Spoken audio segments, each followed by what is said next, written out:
that lasted months and ended over the past few days, we've managed to reach a financial agreement with Lebanon about the maritime border between the two countries. We refused the latest demands of Lebanon that were raised last week. The agreement was presented today to the cabinet and to the government, and both have approved with a large majority. I thank the U.S. President Joe Biden and French President Emmanuel Macron for their support. This is a tremendous achievement for the state of Israel, for the state security, and for the finance of Israel. It enables the free hand of the IDF and the Israeli border, the buoy line. The agreement gives a preferable answer to our security demands. It does not preserve our demand, it improves our defense. This agreement prevents the chances of a confrontation with Hezbollah. And if we would have embarked on an operation, we would have hit them a heavy blow. And at the same time, the role of a responsible government is to prevent war. Along the way, we made it clear to the Lebanese that whether there is or there isn't an agreement, Israel will not prolong the extortion of gas from the Karish gas field. And any attack on the gas field will be an attack on the state of Israel. We will not hesitate to use power to protect the gas rig. It will bring income of billions from which every family in Israel will enjoy. Israel will get 17% of the incomes of the Lebanese gas field if and when it is developed. We built the agreement with the Americans so that the money will not reach the hands of Hezbollah. Now that the negotiations have been completed and it has been presented to the Knesset for review for 14 days, the committee of the Knesset will also be presented with the secret parts of the agreement. When it is presented to the public, each and every one of you would be able to see what an historic achievement is there for the state of Israel, and how much the propaganda is so disconnected from the reality and only is used for political needs by people who did not see the agreement and have no idea what's in it. I invited the head of the opposition, Benjamin Netanyahu, to meet so that he can learn of the agreement and we can present the heads of the opposition to the agreement. It is an agreement that is congratulated. It brings Israel income of billions and energetic safety for many years. I thank the Defense Minister Benny Gantz, the alternate Prime Minister Naftali Bennett, and Energy Minister Karine El-Arar, the head of the National Security, Eyal Hulata, Avi Gil, and all the office of the Prime Minister. This is a good agreement for the state of Israel, for the security of Israel, for the economy of Israel, and to the people of Israel. Thank you very much.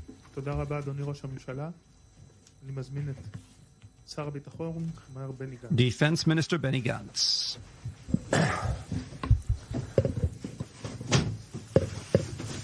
First, I would like to share my condolences with the families of Noah Lazar and Ido Baruch. We extend our operation against terrorism in the West Bank. We will get our hands on the terrorists, and we are more determined than the terrorists, and we will defeat them. People of Israel, the state of Israel stands in front of a variety of complicated security challenges, from the Iranian threat through the needed fight against terror and the operative reality in the north and in the south. We will need to continue and deal with them also in the near future. We must not forget, on our northern border stands a murderous terrorist organization supported by Iran that holds tens of thousands of missiles. The IDF and all of the security forces will continue to stand still and will not enable Iranian entrenchment and transfer of weapons to Lebanon. We will do whatever is needed to provide security for the people of Israel. I wish to speak as a person who started most of his military service in Lebanon over 40 years ago. I know the security situation and the price of war, and, if I may, also the Lebanese people. The agreement we're dealing with, even if is not a historic agreement as I see it, is still an important and right agreement. It serves the deepest interests of the State of Israel. The agreement ensures the freedom of action of Israel along the coast and anywhere needed. It puts a new equation with regards to the sea and Israel's strategic needs, and has the potential of lowering the impact of Tehran on Lebanon. I wish to stress that we would not give up 1 millimeter of security. Next to the security aspect, the agreement also expresses an important economic agreement and gives a solution to both sides. It is good both for the people of Lebanon and enables the strengthening of stability in the entire region. The time of the agreement next to the elections is not preferable, but it is necessary because this is a window of opportunities that may be closed. This is the interest of the State of Israel.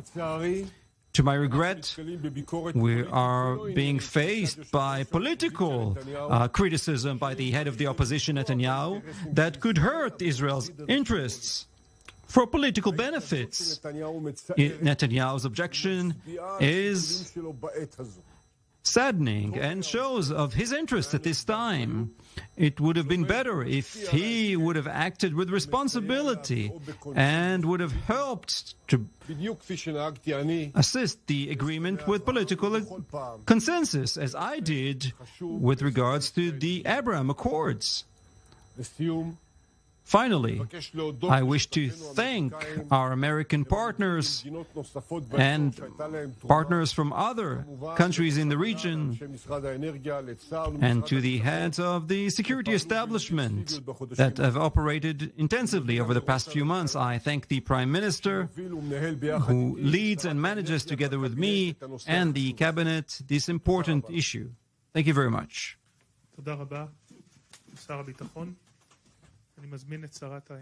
Energy Minister Karine El-Harari. Thank you. A few more remarks.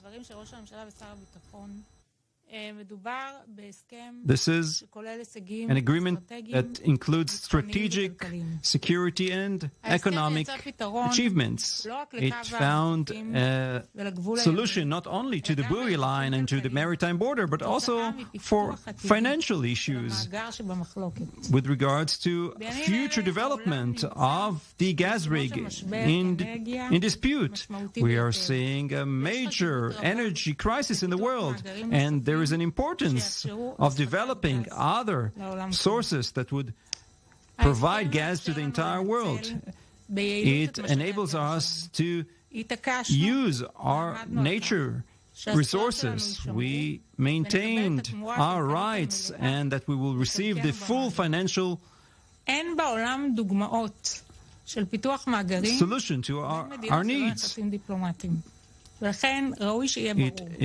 It should be clear that without the agreement, the chances of developing this gas rig would have been none.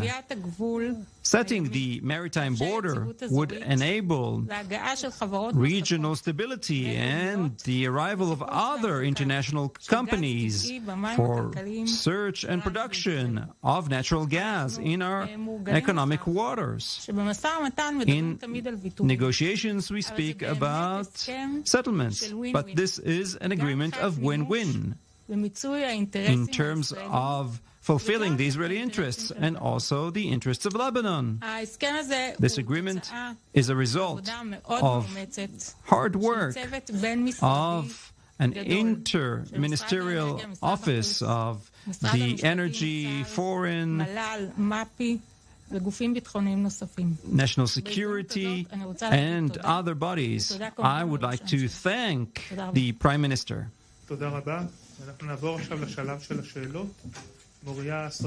Questions?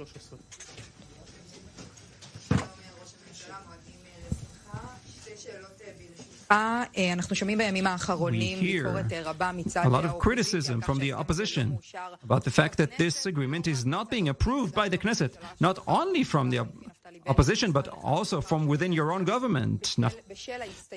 Alternate Prime Minister Naftali Bennett himself, even the AG herself, recommended to approve this agreement at the Knesset. Don't you think this is the right thing to do 3 weeks before elections, particularly when you have a majority in the Knesset with the Arab parties and a question about the security situation, very tense situation, 3 Israeli soldiers that have fallen?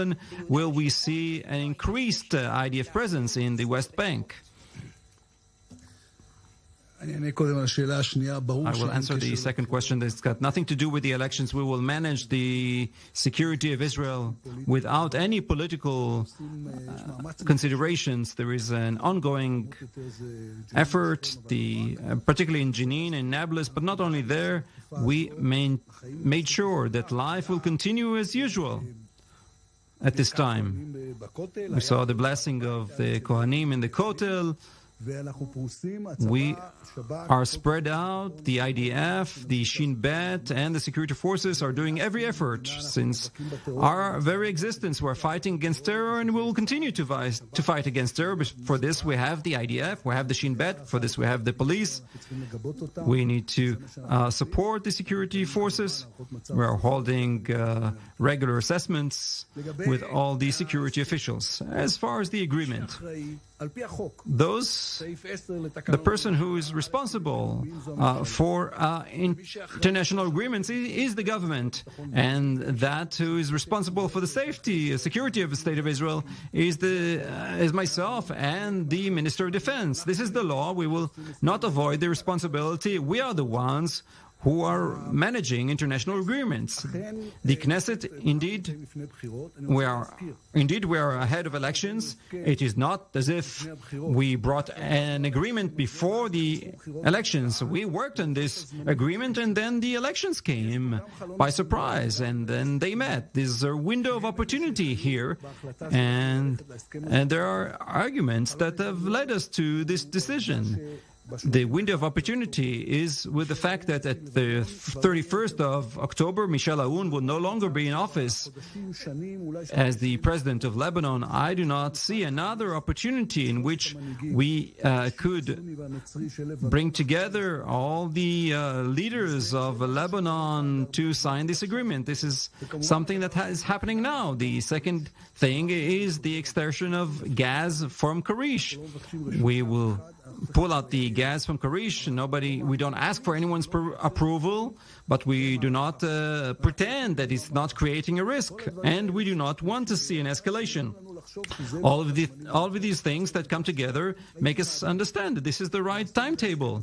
I would have preferred not to sign this agreement in times of elections, but given that this is the time, this is what we'll do. And also, with the behavior of the opposition, we didn't think it is right to bring it to the Knesset. After we will give the Knesset to fulfill its role to supervise and will provide all the information. There will be an open discussion, a closed discussion, and also a discussion at the Ministerial Committee. We will make sure that the Knesset has all the opportunities to supervise the government. Well, we have just heard Israeli Prime Minister Yair Lapid, Defense Minister Benny Gantz, Energy Minister Karine El-Harar discuss the certainly a landmark or unprecedented agreement with Lebanon, establishing a fixed maritime border between those countries. Still with me, our senior correspondent Owen Alterman and Simcha Rothman of the Religious Zionism Party. I should say opposition, since that was addressed in this. By the way, it does not establish the fixed maritime border. And the buoy line is specifically in the agreement. Okay. Is not fixed maritime. It is status quo, and that's a very okay. A fair point. This arguing about the definition. Speaking of definitions, I just want to raise one point. I'm not going to recap everything was said here. An interesting point by Defense Minister Benny Gantz when he said, "I wouldn't describe this as a historic agreement, but an important one." Interesting because that is in contradiction to the rhetoric used by Prime Minister Lapid, who has said it's an historic agreement. It's almost somewhat as if the defense minister is somewhat, I won't say hedging his bets, but sort of downplaying the significance of the agreement and perhaps telling of how they're approaching it. Right. Well, he's running against Lapid in a sense. Obviously, not surprising. 20 days to go until Election Day. Gantz, as we all know, and as he himself says, wants to be the next prime minister. He does not want Yair Lapid, to be Israel's next prime minister. He wants to get that job himself. So surely he wants to put some distance between himself and Lapid, but certainly doesn't necessarily want to take an oppositional tack to this. He wants to be seen as responsible, but as he would say, not necessarily at Lapid's side. So this is his way of triangulating, if you will. And Caleb, I do think it's all about politics. Although, of course, on the substance itself, obviously reasonable people can disagree about whether this is a good move for Israel or not. As for Yair Lapid's comments themselves, I was a bit surprised. I would have expected an Israeli prime minister in a primetime news conference, timed, of course, as always in Israel, for that 8 o'clock news hour, to use the opportunity to go harder on the politics. Obviously, he has to defend the substance of the deal. Although I have to say, we didn't really hear any messaging that was new, at least not new to those of us who have been watching this closely over the course of the past 24, 48, or 72 hours. But I would have expected him to elegantly use the opportunity to tack more politically. He didn't do it. Maybe he's counting on the fact that he has 19 more nights to do so. They both said that the danger to Israel is not the Hezbollah who just gave the gas and the border. It's the opposition who criticized. That's the danger to Israel. I guess, but I do want to interject. There are laws or regulations that limit to what even a prime minister can say in this period before the election, and use that opportunity for electioneering. The Central Election Committee does look at that kind of thing, and he may want it to stay true, but in certain parameters. Come closer to the line. Well, Simcha somewhat disagrees with you, certainly there. I want to give you a chance, Simcha, to respond, but I also want you to, also to respond. Karine El-Harar raised an interesting point we haven't touched. You say it's not a fixed border, but certainly international energy companies want to see some kind of agreement on a line or a border between Israel and Lebanon, or else they are not going to develop beyond a certain point those gas fields, including, for example, potentially a pipeline to Europe. And she's saying this agreement is going to open up those possibilities. Just very quickly, Claire, that part of the boundary line, according to the agreement, is a permanent boundary line of the economic zone. Yes, okay. That's on that exclusive economical zone. But again, if it's a good deal, bring it to the parliament. Make the discussion, make the decision. This government, this prime minister was never elected. He was sworn in on a different date. He was not supposed to be a prime minister now. The only reason he's a prime minister is because he lost the confidence of the Knesset. Now, it's very nice that he says, oh, look at me, I'm the prime minister and I'm in charge. No, you're not in charge. You lost. You weren't able to hold your coalition. We are going to elections because you lost the confidence of the Knesset, and you lost in many votes in the Knesset. And the reason you are not bringing this agreement to the Knesset is because you know you are going to lose. That's an undemocratic act by someone who knows his time is up. And one major part of the propaganda of Lapid and Gantz that if the right will win the elections in Israel, it's the end of democracy. That's what they talk. See how they behave. They're going against the Knesset. They're not bringing it to vote to the Knesset. I heard reports they didn't let Channel 14 go inside and ask questions. They're trying to close down a television. What I'm saying, they're acting in the most undemocratic way you can imagine, and they're afraid of the decision of the parliament.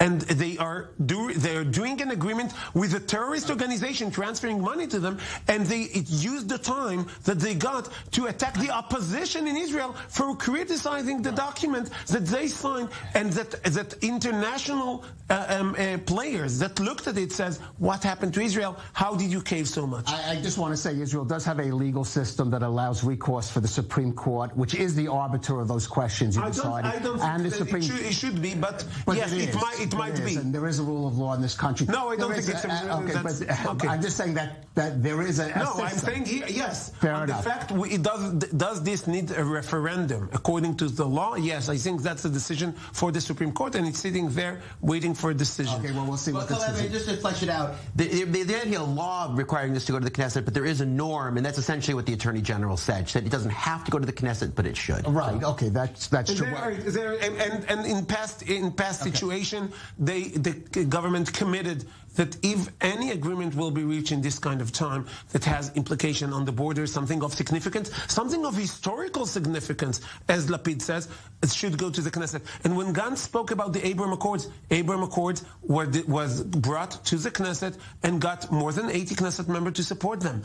You cannot compare yourself to what happened in the Abraham Accords, which did not give away any land, but Netanyahu brought it to the Knesset, even though it was very problematic time politically, and he knew that it's a good agreement, therefore it will go and pass in the Knesset. Okay. They're afraid of the people. Okay, so certainly that point will be debated over the next 2 weeks for sure.